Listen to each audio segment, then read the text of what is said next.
Hello everyone, welcome to my channel A to Z sports voice. আজ আমরা কথা বলবো আমাদের প্রিয় দল কেকেআরের জন্য কেএল রাহুল, সঞ্জু স্যামসন আর ঈশান কিষানের মধ্যে কে পারফেক্ট ফিট, কেই বা এগিয়ে আছে, কোন ডিলটাই বা পসিবল, কোনটাই বা পসিবল নয় সেই নিয়ে।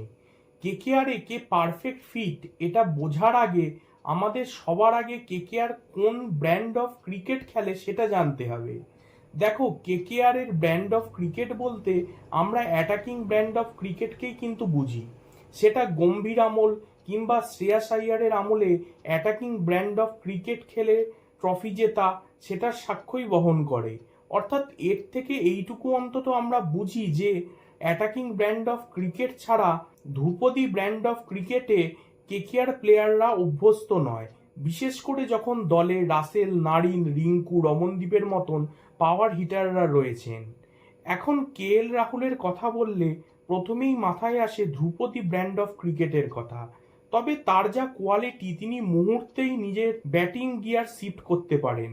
এখন আসার পসিবিলিটির কথা বললে কেএল এরই কেকেআরে আসার পসিবিলিটি সবচেয়ে বেশি বা ভায়াবল বলা চলে। এখন তার লাস্ট 5 সিজনের আইপিএল স্ট্যাট দেখলে দেখব তার হাইয়েস্ট ব্যাটিং অ্যাভারেজ 2021 সালে ছিল 62.60 মতন। অপরদিকে লোয়েস্ট ব্যাটিং অ্যাভারেজ ছিল 2023 সালে 34.25 মতন।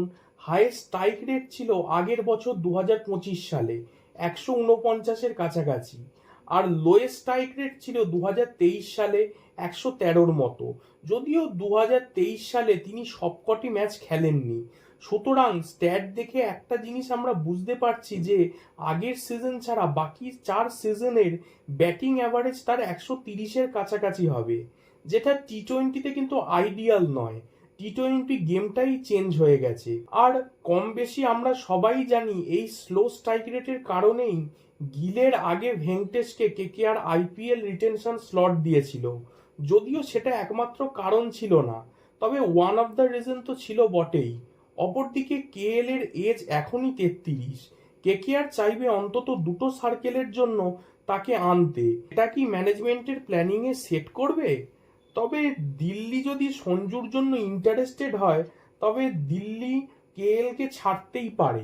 তাছাড়াও নায়ার স্যারের কেকেআর এর হেড কোচ হওয়ার রিউমার শোনা যাচ্ছে, আর তার সাথে কেএল এর সম্পর্কের রসায়ন আমাদের সকলেরই জানা। সেটাও কেএল এর কেকেআরে আসার একটা কারণ হতে পারে। অপরদিকে সঞ্জুর কথা বললে সে অ্যাটাকিং ব্র্যান্ড অফ ক্রিকেট খেলাতেই বেশি পছন্দ করে। অপরদিকে তার লাস্ট 5 আইপিএল সিজনের স্ট্যাট দেখলে দেখব তার গড় স্ট্রাইক রেট 145-এর কাছাকাছি, যেটা কেকেআর আইডিওলজির সাথেও মেলে। অপরদিকে সঞ্জু স্যামসংয়ের বয়স 30-এর মতন। ইজিলি সে আরো দুটো আইপিএল সার্কেল সার্ভ করতে পারে। এখন সমস্যা রাজস্থান রয়্যালসের প্লেয়ার ট্রেডিং এর ডিম্যান্ড নিয়ে। কখনো আঙ্ক্রিশ, রমনদীপ, কখনো নারিনকে তারা ট্রেড করে নিজেদের দলে আনতে চেয়েছে। সঞ্জুর পরিবর্তন হিসেবে কেকেআর আবার তাতে রাজি নয়, বা রাজি হওয়া উচিতও নয়। ঈশান কিষানের কথা এলে ঈশান কিষানের এজ 27-এর মতন।